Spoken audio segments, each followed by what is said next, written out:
Hello friends, എല്ലാവർക്കും ജിക്സ് PSC അക്കാഡമിയുടെ പുതിയ വീഡിയോയിലേക്ക് സ്വാഗതം. അപ്പോൾ ഇന്ന് നമ്മൾ നോക്കാൻ പോകുന്നത് ബയോളജിയിലെ പ്രധാനപ്പെട്ട ചില ക്വസ്റ്റ്യൻസ് ആണ്. അപ്പം നമുക്ക് നോക്കാം. അപ്പം നമ്മൾ ചോദ്യോത്തര രീതിയിലാണ് പറയുന്നത്. ക്വസ്റ്റ്യൻസ് പറയുന്നു, ആൻസർ പറയുന്നു. അപ്പോൾ അറിയാത്തതായിട്ടുണ്ടെങ്കിൽ അത് പഠിക്കുക. അപ്പോൾ ആദ്യത്തെ ക്വസ്റ്റ്യന്, മസ്തിഷ്കം, സുഷുമ്ന എന്നിവയടങ്ങുന്ന നാഡീ വ്യവസ്ഥ ഏതാണ്? മസ്തിഷ്കം, സുഷുമ്ന എന്നിവയടങ്ങുന്ന നാഡീ വ്യവസ്ഥ ഏതാണ്? കേന്ദ്ര നാഡീ വ്യവസ്ഥയാണ്. നാഡീ വ്യവസ്ഥയുടെ കേന്ദ്രം ഏതാണ്? മസ്തിഷ്കമാണ്. അപ്പോൾ മസ്തിഷ്കം, സുഷുമ്ന എന്നിവ അടങ്ങുന്ന നാഡീ വ്യവസ്ഥയാണ് കേന്ദ്ര നാഡീ വ്യവസ്ഥ. നാഡീ വ്യവസ്ഥയുടെ കേന്ദ്രം എന്നറിയപ്പെടുന്ന ഏതാണ്? മസ്തിഷ്കമാണ്. മസ്തിഷ്കത്തെക്കുറിച്ചുള്ള പഠനം എന്താണ്? ഫ്രെനോളജിയാണ്. ഫ്രെനോളജി. മസ്തിഷ്കത്തെ പൊതിഞ്ഞു സംരക്ഷിക്കുന്ന അസ്ഥിനിർഭരമായ ആവരണം ഏതാണ്? കപാലം. മസ്തിഷ്കത്തെ പൊതിഞ്ഞു സംരക്ഷിക്കുന്ന അസ്ഥിനിർമ്മിതമായ ആവരണം ഏതാണ്? കപാലം. കപാലത്തിലെ അസ്ഥികളുടെ എണ്ണം എത്രയാണ്? 8. മസ്തിഷ്കത്തെ പൊതിഞ്ഞു സംരക്ഷിക്കുന്ന 3 സ്തരപാളികൾ ഉള്ള ആവരണം ഏതാണ്? മെനിഞ്ചസ്. മസ്തിഷ്കത്തെ പൊതിഞ്ഞു സംരക്ഷിക്കുന്ന 3 സ്തരപാളികൾ ഉള്ള ആവരണം ഏതെന്ന് ചോദിച്ചാൽ ഏതാണ്? മെനിഞ്ചസ് ആണ്. മെനിഞ്ചസിൻ്റെ ആന്തരപാളികൾക്കിടയിലും മസ്തിഷ്ക അറകളിലും നിറഞ്ഞു നിൽക്കുന്ന ദ്രവം ഏതാണ്? Cerebro spinal ദ്രവമാണ്. മെനിഞ്ചസിൻ്റെ ആന്തരപാളികൾക്കിടയിലും മസ്തിഷ്ക അറകളിലും നിറഞ്ഞു നിൽക്കുന്ന ദ്രവമാണ് സെറിബ്രോ സ്പൈനൽ ദ്രവം. മസ്തിഷ്കത്തിലേക്കുള്ള രക്തക്കുഴലുകളിൽ രക്തം കട്ട പിടിക്കുന്ന അവസ്ഥ ഏതാണ്? സെറിബ്രൽ ത്രോംബോസിസ് ആണ്. Cerebral thrombosis. തലച്ചോറിലേക്കുള്ള രക്തക്കുഴലുകൾ പൊട്ടുന്ന അവസ്ഥ ഏതാണ്? Cerebral haemorrhage. മസ്തിഷ്കത്തിൻ്റെ പ്രധാന ഭാഗങ്ങൾ ഏതൊക്കെയാണ്? Cerebrum, cerebellum, medulla oblongata, hypothalamus, hypothalamus, cerebrum, cerebellum, medulla oblongata. മസ്തിഷ്കത്തിലെ ഏറ്റവും വലിയ ഭാഗം ഏതാണ്?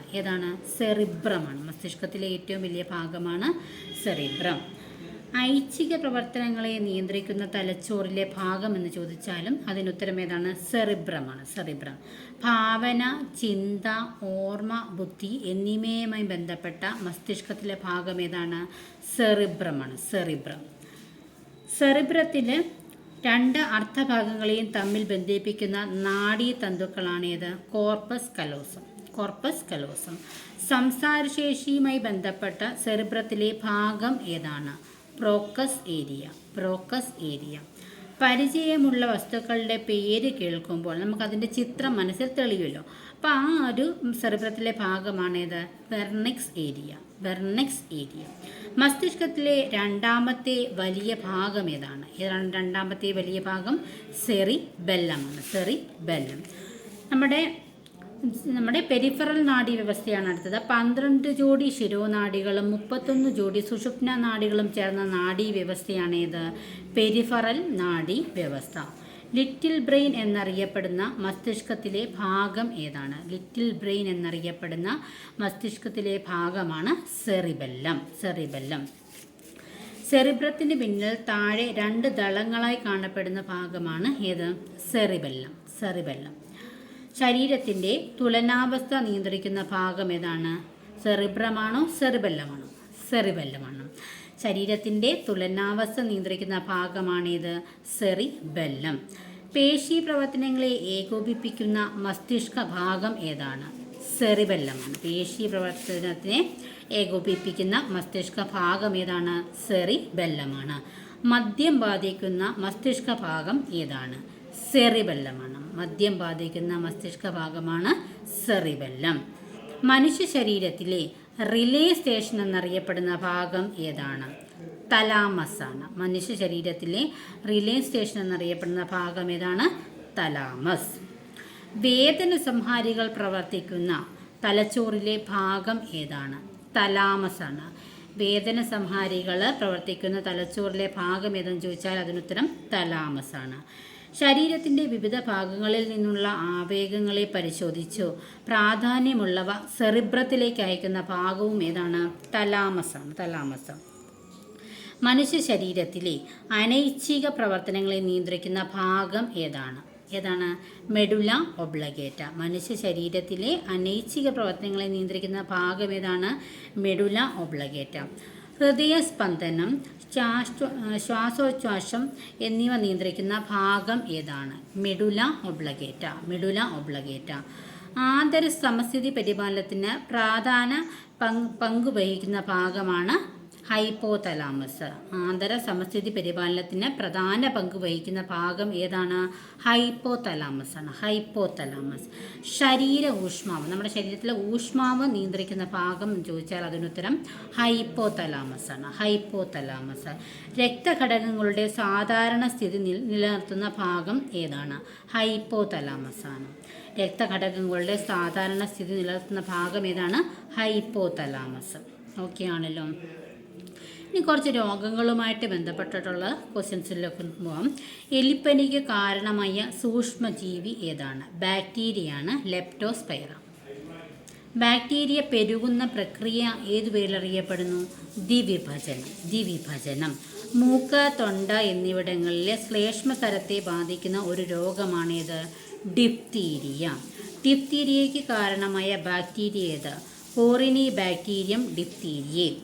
ഡിഫ്തീരിയ ബാധ ഏൽക്കാത്ത കോശങ്ങളെ സംരക്ഷിക്കാൻ ഉപയോഗിക്കുന്നത് ആൻറ്റിടോക്സിനുകളാണ്. ക്ഷയരോഗം മുഖ്യമായി ബാധിക്കുന്ന ശരീരഭാഗം ഏതാണ്? ക്ഷയം ഇവിടെ ബാധിക്കുന്നത് ശ്വാസകോശത്തെയാണ്. ക്ഷയരോഗത്തെ തടയുന്നതിന് ഉപയോഗിക്കുന്ന പ്രതിരോധ വാക്സിനാണ് ഏത്? BCG. ക്ഷയരോഗത്തിന് കാരണമായ ബാക്ടീരിയ ഏതാണ്? Mycobacterium tuberculosis.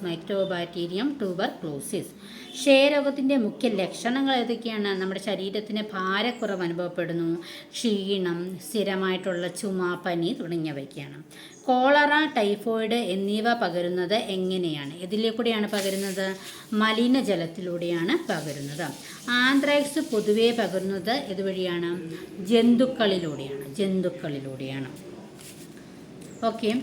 ഗൊണേറിയ, സിഫിലിസ് എന്നിവ പകരുന്നത് നമ്മുടെ സുരക്ഷിതമല്ലാത്ത ലൈംഗിക ബന്ധത്തിലൂടെയാണ്. ആഴമേറിയ മുറിവുകളിലൂടെ രോഗാണുക്കൾ ശരീരത്തിന് പ്രവേശിക്കുന്നത് മൂലമുള്ള പ്രധാന രോഗമാണിത് ടെറ്റനസ്. നിപ്പയ്ക്ക് കാരണമായ സൂക്ഷ്മജീവി ഏതാണ്? വൈറസ്. നിപ്പയ്ക്ക് കാരണമായ സൂക്ഷ്മജീവി ഏതാണ്? വൈറസ്. നിപ്പ വൈറസിൻ്റെ പ്രകൃതിയാലുള്ള വാഹകൻ. നിപ്പ വൈറസ് ഇതുവഴി വരുന്നത് നമ്മൾ പറഞ്ഞത് പഴന്തീനി വവ്വാലുകൾ വഴിയാണ്. ഇനി അടുത്ത് നമ്മൾ എയ്ഡ്സിൻ്റെ പൂർണ്ണരൂപം പറയാമോ? Acquired immuno deficiency syndrome. എയ്ഡ്സിന് കാരണമായ സൂക്ഷ്മജീവി ഏതാണ്? വൈറസ്. ചുമ്മാ നമുക്ക് അറിയത്തില്ലാത്തത് നോട്ട് ചെയ്ത് വെച്ച് പഠിക്കുന്നതായിരിക്കും ഏറ്റവും ഉത്തമം. ഇനി അഥവാ അങ്ങനെ നിങ്ങൾക്ക് പറ്റിയില്ലെങ്കിൽ ഈ ക്വസ്റ്റ്യൻ ആൻസർ ഇങ്ങനെ കേട്ട് പഠിക്കുക, അപ്പം നമുക്ക് പറ്റും. അപ്പോൾ എല്ലാത്തിനും ആൻസർ ചെയ്യാൻ പറ്റുമെന്നുണ്ടോ എന്നൊക്കെ നോക്കുക. ഓക്കെ ആണല്ലോ. ഹെപ്പറ്റൈറ്റിസ് രോഗം ബാധിക്കുന്ന ഏത് അവയവത്തെയാണ്? കരളാണ്. ഹെപ്പറ്റൈറ്റിസ് രോഗത്തിൻ്റെ പ്രധാന ലക്ഷണം എന്താണ്? കരൾ വീക്കമാണ്. പൂപ്പലുകൾ ഉൾപ്പെടുന്ന വിഭാഗം ഏതാണ്? ഫംഗസാണ്. പൂപ്പലുകൾ ഫംഗസ് വിഭാഗത്തിലാണ് വരുന്നത്. കാൽവിരലുകൾക്കിടയിലും പാദങ്ങളിലും ഫംഗസുകൾ ഉണ്ടാക്കുന്ന രോഗം ഏതാണ്? കാൽവിരലുകൾക്കിടയിലും പാദങ്ങളിലും ഫംഗസുകൾ ഉണ്ടാക്കുന്ന രോഗം ഏതാണ്? അറ്റ്ലസ് ഫൂട്ട് പകരുന്നത് എങ്ങനെയാണ്? മലിനജലവും മണ്ണുമായിട്ടുള്ള സമ്പർക്കം വഴിയാണ്. ഏകകോശ യൂക്യാരിയോട്ടുകളാണ് ആര്? പ്രോട്ടോസോവ മൂലം ഉണ്ടാകുന്ന രോഗം അറിയാവോ? മലമ്പനിയാണ്. ഇനി മലമ്പനിയുടെ രോഗകാരി ഏതാണ്? പ്ലാസ്മോഡിയം. മലമ്പനിയുടെ രോഗവാഹകരാരാണ്? അനോഫിലസ് പെൺകൊതുകുകളാണ്. പ്ലാസ്മോഡിയത്തിൻ്റെ ആതിഥേയ ജീവി ആർക്കാ വരുന്ന? മനുഷ്യൻ. മലമ്പനിയുടെ മുഖ്യ ലക്ഷണങ്ങൾ കൂടി അറിഞ്ഞിരിക്കുക.